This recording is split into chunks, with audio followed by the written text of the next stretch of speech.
Hi guys, how we doing today? So we are back to Miss Bunny, and we're definitely going to have to add something to that. We don't want... That's not quite the color we're going for there. Let's see. I think...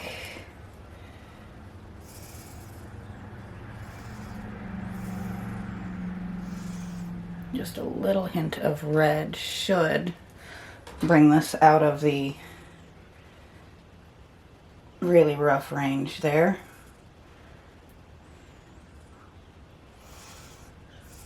Oh, I think I put a little too much red now. See, this is where it's really tricky trying to figure out your perfect colors. But once you do, it's fantastic. Usually I do this off camera. I figure out what color I want to use and sit and mix it.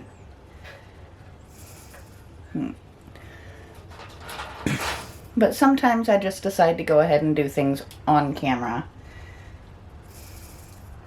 So now that we've got a good dark base coat on Miss Bunny, what we're going to be doing is we're going to start doing details from lightest to darkest,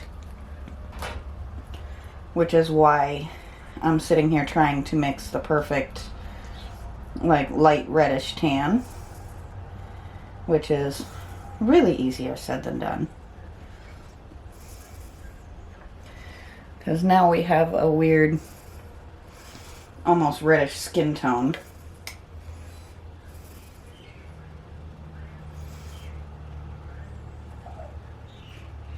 Now, you might hear some of my animals. My cat was wanting to be in with me and not in with me at the same time. So I've left the door cracked so that she can kind of get in and out as she pleases, because, well, if you have a cat, you know what it's like. They're just not really known for being decisive creatures. They just want both options available. Let's see. So you might actually hear my cat, my birds, and very possibly my dog, because he is out in his run. I had him out on his lead, but he decided to chew on that, so makes it a little tricky to keep him on that when I can't be out there to watch him. I think I might have to be finding a new lid for my white. Either that or just use this one up and buy a new white.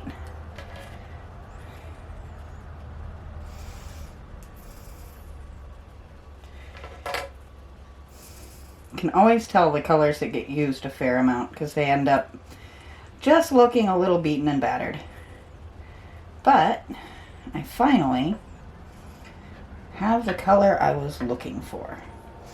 So I have spent the past couple of days looking at different types of rabbits and things like that online. And I think my favorite coloring pattern actually had little light tan around their nose and on their bellies. And we'll also bring this in with a few spots on the back. And maybe we'll do one of the feet just for fun. But we're going to start by giving her little snoot a little bit more life.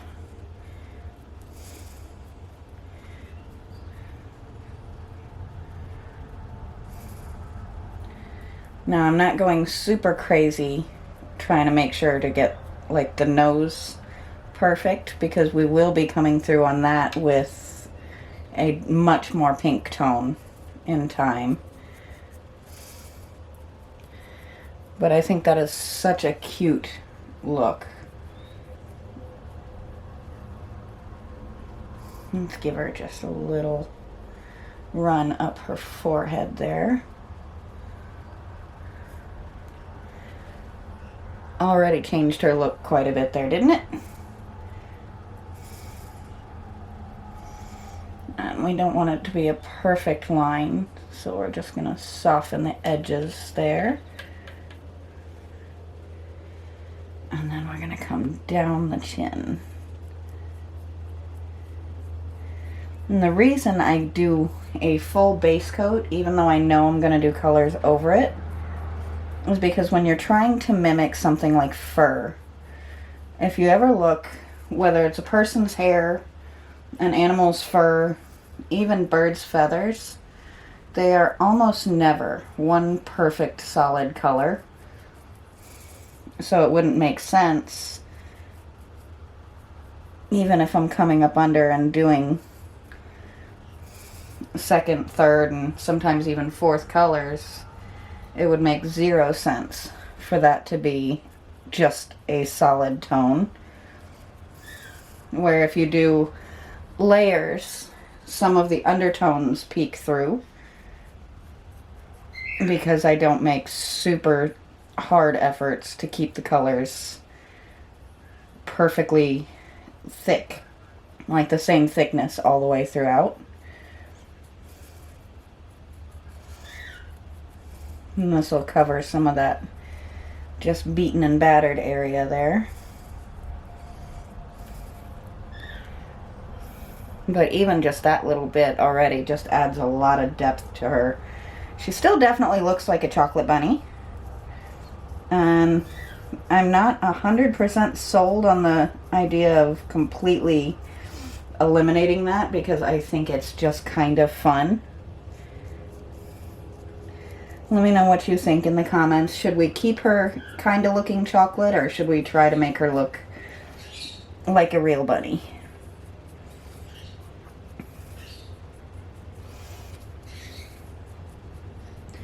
I think she's going to be just cute as a button either way. But, let's see, we did miss a spot there, didn't we? See, sometimes that camera comes in handy. I can actually look and see what I think of something as well. But that just definitely adds a little bit. And we'll come over here and we'll do... She is going to have a white main part of her tail, but I think it'd be kind of neat to just come in with a little line around it, showing a little bit of a difference in the fur from the base to the, from the back to the front. What do you guys think?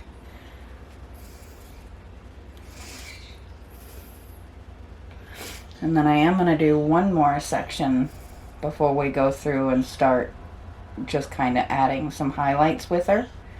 And that is, we're going to give her some eyeliner. Because once again, as I look at natural rabbits, most of them do seem to have the lighter fur around their, like immediately around their eyes.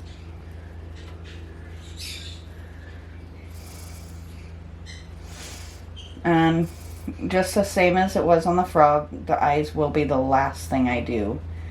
Just because recreating eyes is one of the hardest things for me. Whether it's animal eyes, people eyes, I always seem to end up having to redo them or not completely in love with the way they turn out. So a lot of times what you won't see on camera is me practicing a couple of different ways to do the eyes before I actually do them.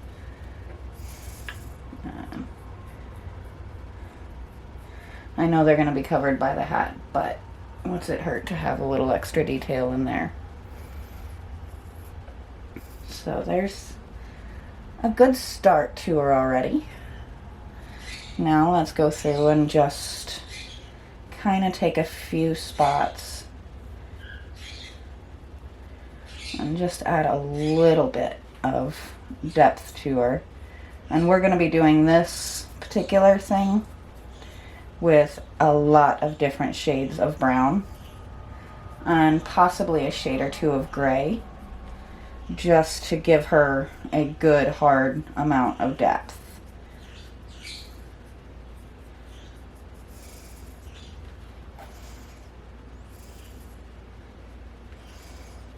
Let's actually come down.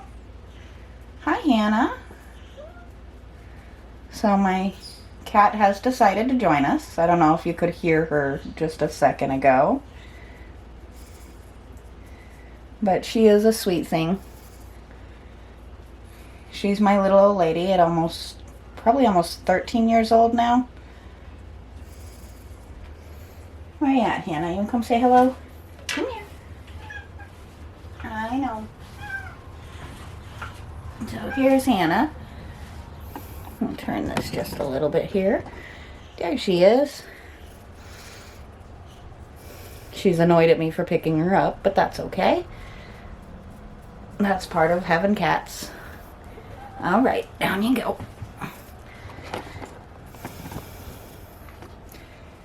I will always make time for kids and pets. It's just one of those things you gotta do. So, I think we have Hannah hairs on my brush. I think we're gonna and I think we'll do this with each color a little bit as well. I'm just gonna come up the spine a little bit since she has such a defined seam there. I don't know if that's from casting or if somebody tried to repair her in the past and didn't do a great job, but we can at least make it look like it's part of her fur instead of a big ugly seam in the concrete.